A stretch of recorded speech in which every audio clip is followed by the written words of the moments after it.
How many of you guys here use the back office to generate income? To generate income, all right? How many of you guys look in the back office and say, what is going on here? Yeah. Gotcha. The back office and the reports that we have are absolutely phenomenal. Sometimes it can seem overwhelming, but there are ways to generate income. One of the things Todd always tells me, Brent always tells me, because I can do this, is I can go down the weeds and I can do things that doesn't generate income. So when they ask me, when I'm talking about this thing, one of the questions I get from them are, did that generate income? Are you wasting your time? Don't waste your time just reading reports. And that's what I'm going to talk about a little bit, is most people are going to go in, they're going to look at the reports, they're going to say, oh look, I've got this many people on my team. I just got somebody new from this country or whatever it is. But they don't use the data. They don't use it to generate and drive their business. Leaders. Who in here is a leader? Every one of you guys sitting in here is a leader. When you said yes to Partner Co., when you said yes to this experience, you became a leader. All right? So this is how we use, or how I use the reports to generate income. And don't spend a lot of time there. You're going to be surprised how fast you can do some of this stuff. The first report I want to talk about, I want to just talk about 3 reports. This is one that is probably the best way to generate some volume real quick. Generate volume really quick. Because failed subscription report, there's also another one in there called canceled subscription reports. Canceled subscription reports are where somebody went in and actively said, I don't want my product, I need to go past this, I need to let a month go by or whatever.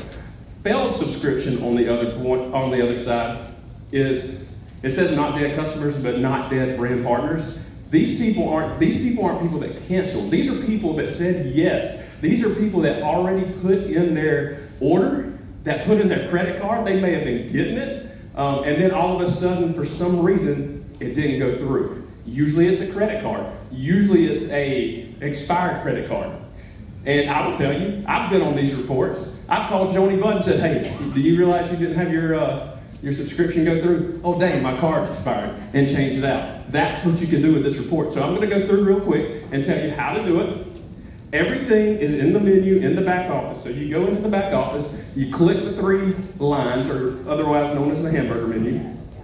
Go to My Reports, and then go to Failed Subscription Report. Most of our reports are going to be in that My Reports. So this is what the failed subscription looks like. I also want you guys to pay attention to the brand partner ID up there. Anybody in your organization, you can put their brand partner ID in any of these reports and hit run, and it will run it like you were in their back office. You don't have to spend time going to their back office or doing any of that. You can run everything that they can see in their back office, you can run from right here. All right, so what I see right here is this is actually straight out of my back office from this week. Again, here's the blurred data. But what I see right here is I see how many orders didn't go through. People were expecting to get orders. Wow. So what am I going to do? The first thing I'm going to do, I'm going to start calling, I'm going to start texting. I'm also going to look at who is their sponsor, and I'm going to show you how to do all of that through here. But I'm going to give you a little story on this. So when I started using this, I was telling Kim Gray about it. And Kim Gray said, well, I'm going to look at mine. And she looks at hers. And Kim goes in, and do you guys know how many texts Kim Gray sends out in a day? Over 800 a day. This isn't just like, hey, how you doing? This is driving her business. Hey, you need to do this, you need to do that. Giving them action items. So Kim Gray looks on this, and she says, I've never really even studied this before. So Kim starts reaching out to people. In less than an hour, do you know how much volume she generated? Almost 2,000 points of volume. Almost 2,000 PV she generated in less than an hour.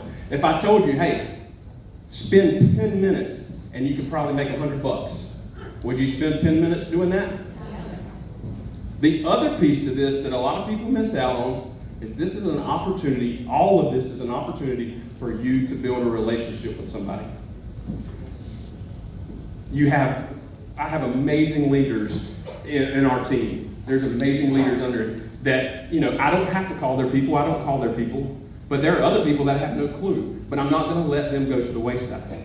So I'm always going to be looking. I'm always going to be looking for those people. And everybody in here is either going to get a text or their leader. Christy's gotten one from me. When I first started doing this, I'm like, everybody in here probably got one that's on their team. I was like, hey, here's your failed subscription report.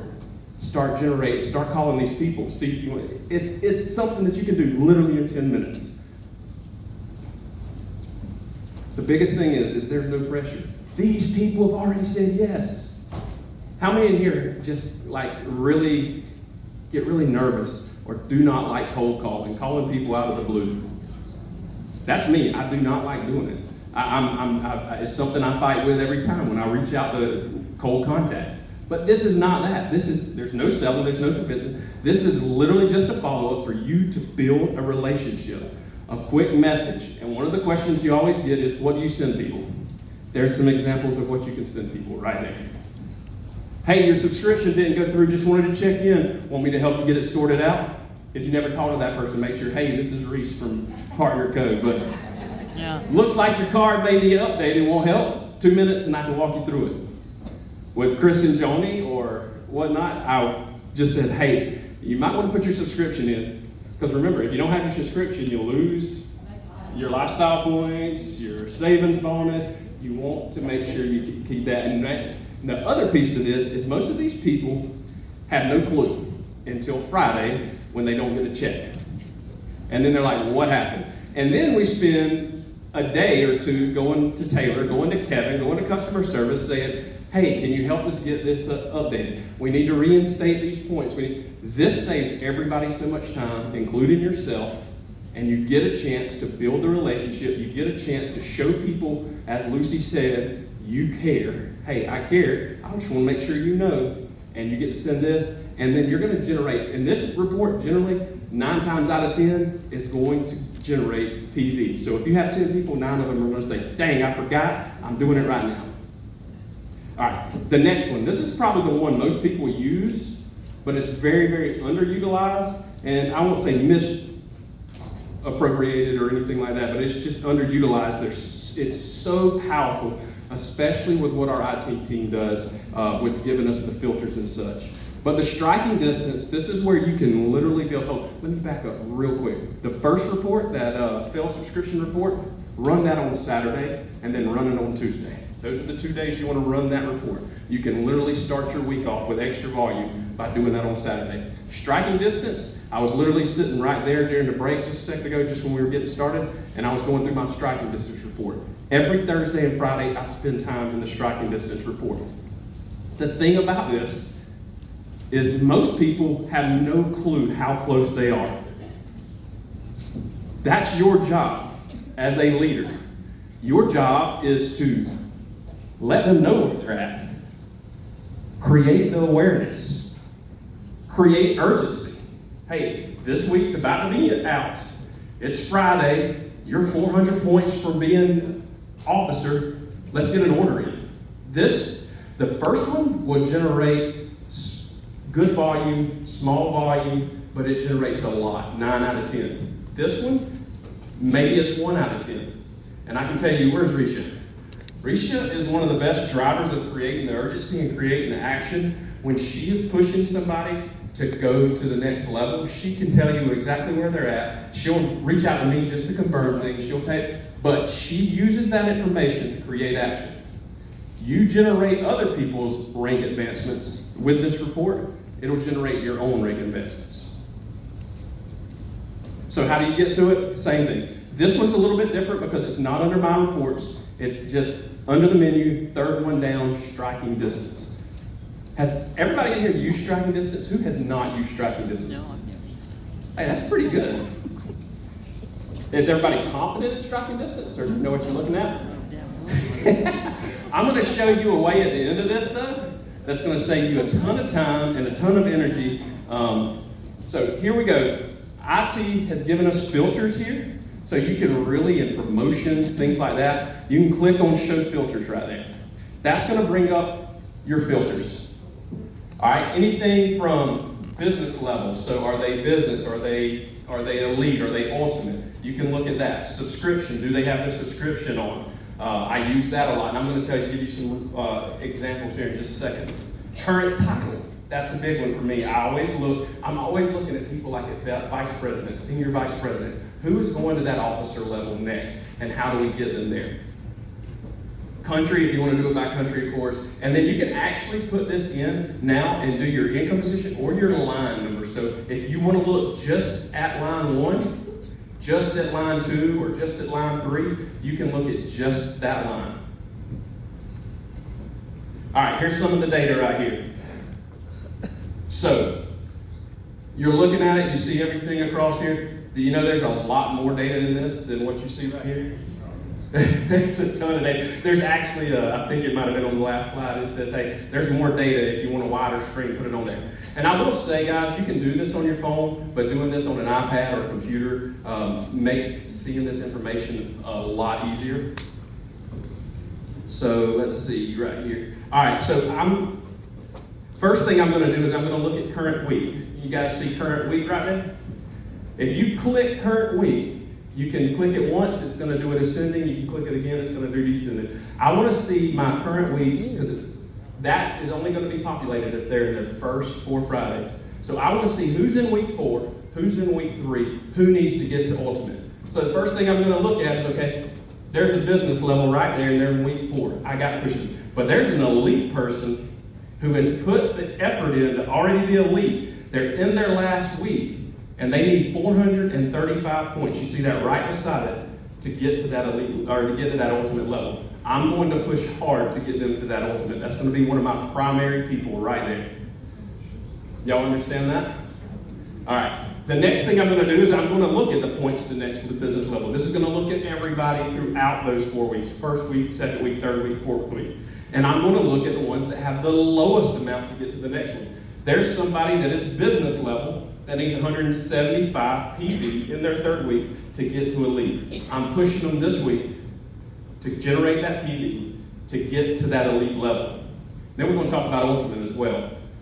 See if we can get them there. See if we can add 500 more. So right now, if I just did that 175, and then I just push somebody almost 500, I've already generated over 600 PV if they go for that, if they're doing that. And they are committed. And we're going to talk about why we want to be ultimate tomorrow. Can't wait to do that. Next thing I'm going to look at, well, I'm going to pop open this right here, and you can see it gives you some more data. If you hit that plus on the far right of the screen, it's going to give you their pay line volume. You can actually click in and dive in and do all that. But right here, I'm looking at estimated pay line volume needed for next title. So this is where I'm looking for those officers. This is where I'm looking for the ones going to vice president, anything like that. I'm going to sort that. And what I have right here is this person, this first person, I expanded it out. I see that they're manager, or they're member rep, and they're almost a manager. Already have 673. This person just needs to put in, actually I only need to put 199 in because customer volume, all that. They need 199 volume points to go to their next level. And that's what I'm going to do. Their next title is manager there. All right. This is where volume's created right here. This is how you generate PV, lots of PV very quickly and strategically. Letting your people know who's close to rank against, who's close to that next business level. Another one that you can look at is one thing I'm going to sort on, and I'll just flip back, is you see right there, pay line volume. I'm always looking at that, and when I expand it out, I'm going to show you how to do that in just a second. When I expand it out, I'm looking at anybody that's close to around 1,700 PV for the week, because anything more than that will generate their savings bonus. I think it's 1776, I believe. Is that right, Michelle? I think we talk about it all the time. What is it? 1776, I think is what? Huh? 66. I got the number. See, there you go. 1667. So 1,700 PV is my target. So that's why I got 1,700. I just rounded up. So I rounded up 1,700, and then that's who I'm looking for, because just a couple of dollars is going to put them getting their savings bonus, getting that little bit of money in their savings bonus, getting that rolling. That should be the first goal of everybody that comes in my opinion, is once you're ultimate and you're in the business, how do I get to 250 base commission so that I can start on that savings bonus? That's a great goal to start at. Who knows what the second goal should be? Or what mine, any guesses on what mine would be? Come on, somebody. Get it every week. My next one is get the next teammate to that 250, and then the next, and then the next. Get them to that 250, and then from that point, yours is going to take off anyways. So once you have that goal for yourself and you've hit that, I just think that's right at that point. Now you're starting to generate income. You've got a story. Start generating that with other people. Again, rank, the bonuses, like we said, and then just people need a push. Sometimes they have no clue. Some people haven't even been in their back office this week. I'm not going to ask you to raise your hand if you haven't been in there, but you should have been in there by now. If you haven't been in there, go look. And if you're a leader, go look for your people. But that's sometimes what all they need is a push. There's accountability in that. And so many of us, go back to that failed subscription report. If I let that ride for a week or two, and then what happens? Well, I don't need it anyways. I just let it go. You just lost that person. And all you had to do was reach out. Take 10 seconds to reach out. Same thing across. Sometimes people just need a push.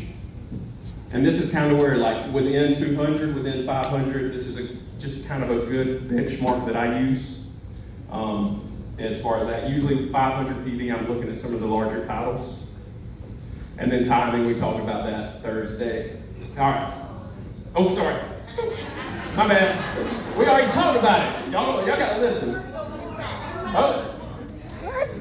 I don't know. I can send you guys all this. Hey, and then I'm going to share, because I'm about to show you how to tie all this together and do it like this. Is like, oh man, this is a lot of reporting and all this. All this you can do in just minutes. Just minutes. And I'm going to show you how. All right, next one.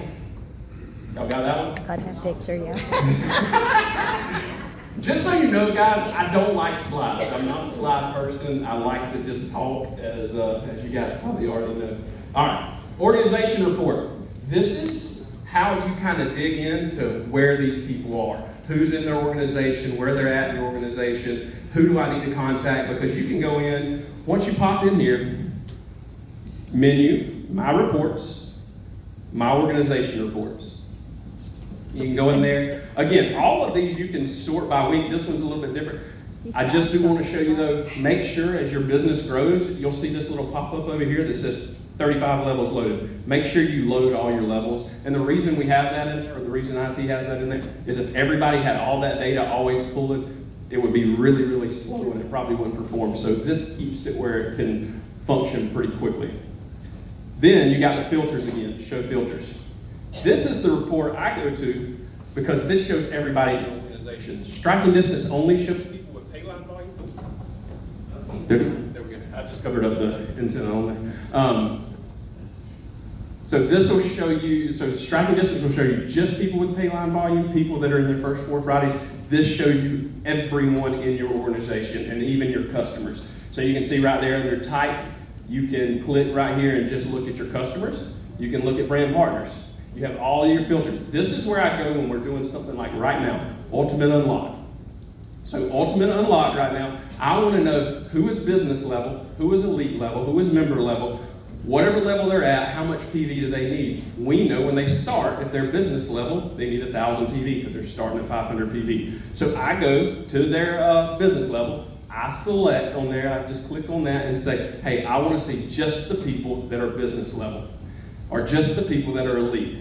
And then I want to also see who is qualified and has a subscription because these people are active, but they're just not ultimate. This is huge. I'm not a big person on promotions, but I love Ultimate Unlock because everybody needs to be ultimate. And this is the tool you can use to kind of know where everybody is. And did you know that you can actually click on the number right there, on their BP number, and it will take you to their volume report? So if Christy Walsh calls me and says, hey, I got this going on, where should I place this person? Or are my lines gonna flip? Or whatever it's gonna be. I can just go in here. I don't have to sign into her account. I can go in here, find Christy, click on her numbers, and it's going to take me to her volume report. That's a tool a lot of people don't ever use, but a lot of people sign into it. I mean, I've seen so many passwords of people. Like if you look at Todd Rowlands, he's got passwords for everybody's account to look in and go in. You can just do it right here. You don't have to leave your own account.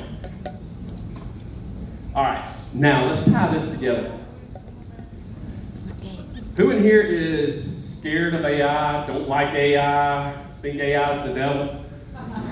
Me. That's my wife. My wife needs that. Me. But with that said, everything can be bad, everything can be good when you start talking like that. It's how you use it. And we have an opportunity to really use it in our business. And the IT team is building this in our own back office where it can be done all in the back office. And that's coming. I cannot wait to see it. I may have just got in trouble for saying that, but John and those guys do awesome. But for right now, if you look on these reports, let me go back one real quick. You see that on the top, it says export CSV. For somebody like me, I like to do that and put it into a spreadsheet, and I can sort my data, I can look at everything. It's great. Most people are not going to do that. However, you can download your export your CSV, go to ChatGPT or Claude or whatever you use, load that in there, and then give it a prompt. And in seconds, you can get, this is made up data, just so you know, you'll see some real names on here, but it's made up data, and that's what I just asked AI, hey, give me made up data, give me made up data for everybody because I don't need to show it. And that's what it does. So just in there, you can see my prompt on the far left there. Then you can see what it gave me real quick. Here's one right here. It is looking at my organization, and in my prompt, I had told it that I want to see officers and above, I think it was the vice president and above, and those are key leaders. So what it does then is it just dives into my account, dives into that CSV. I loaded all 3 of those reports I just talked about, plus my organization report. It dives into there and it says, okay, who is the next person that is vice president or above in their list? And it tells me right there, oh, I need to text Reese about Karen real quick because she's in week 4 and she needs 176 PV. It literally tells me what I need to do in a matter of seconds. Reese, where's your prompt? The prompt is the far left one, that's part of it. And I'll be happy to send you the prompts I use. So let me give you a tip on AI with prompts. Tell AI what you want to do and how you should prompt it. I'll use ChatGPT and say, hey, if I was putting this in the Claude, what should I put in there? And it will tell me, and then I'll go copy and paste that prompt. You won't master prompts every time when you're loading these things in. But my favorite piece that it does is I can tell it I want a graphic or a dashboard, an active dashboard, and it prints out, it gives me that far right, and it's a graphical, hey, here's some 7 quick wins, 200 PV. 10 that are in week 4, 6 already hit their numbers, let's celebrate them. And then it gives me those, and it's a long thing, and I didn't put it all on there, but in a matter of minutes, you can have that data, and it can tell you exactly what to do. It can even give you the phone numbers to text. Hey, text this number, here's what I want to say. You can do all of that in a matter of minutes, and it's not hard. I know it's very overwhelming, all these AI components, all these different models. Which one do I use? Each one has its own strengths. For something like this, I really recommend Claude, or I recommend Chat. Just Chat's fine. Grok's fine too. It's more current events in my opinion. But I like Claude for this because it will go process it and dig hard and tell you exactly what you need to do. And then, hey, just real quick, a little side note on AI. So when I was asked to talk on this, I was like, okay, I'm gonna use, I need an account to use. So I plan to use a live account or an account, a training account. And then it got down to the wire and they're asking me for slides. I'm like, I was gonna use an account. Well, you're in Canada, you can't use an account. So I was in the middle of a food audit. I was sitting back for 30 minutes. I went and pulled my transcript from the last time I did a Zoom training. I went and pulled my transcript. I put it in the chat. I said, I'm training on this. I need slides. It built me the slide deck. I put it into Gamma, and that's what it spit out. And then I gave it to Sandy, and Sandy cleaned it up. But anyways, don't be afraid of AI. AI is your friend if you use it correctly. Any questions? I know that's a lot of data. Your brain. Yes, Michelle. This is pretty advanced. We'll get a mic for this. I've used Cowork. Co-work. So yeah, in Claude, I like just a tip. This is maybe way more advanced, but as Michelle, like when you look at it, you can chat, which is more like chat. It's going out, it's storing everything on the web. When you click Cowork, it will make a folder on your on your drive, and you can load any of your data just straight into that folder. You don't have to upload it, just put it in the folder, and it's going to search your folder on your hard drive. So it's not going out to the web. It will go out to the web and grab whatever it needs, but it's looking at that, and anything it generates will put it in that folder for you, so you don't have to download it or anything. That was very close. Sorry. I know that was a lot of information. Yep, go ahead. No, I got a microphone question. Oh, we got you. Any other questions? How do you spell Claude? CLAUDE. Okay, like the name. Yep. Okay, but you need the microphone. What about data security in this case when you're trying to use like AI with your own organization data? And that's one thing you got to be careful with data security on that. That's why I like co-work, because it keeps it on my hard drive. That does not go anywhere else. They can't pull that data. It stays on your hard drive. That's why I use Claude. And then the other side of this thing is AI will lie to you. AI is like that coworker that always has something to say and has to be right. You know what I'm saying? Like you ask the question, where did a wheelbarrow come from? It's going to like make up some crazy story about like they cut a wheelbarrow in half and stuff. And I tell that story because I had my brother-in-law, he has to be right about everything. And he told this story and it was totally off. But AI will lie to you. You will straight up lie to you. So you have to put in the parameters. If you don't know it, don't tell me. You have to be stern. You have to tell it not to, because it will give you some fake stuff. Any other questions?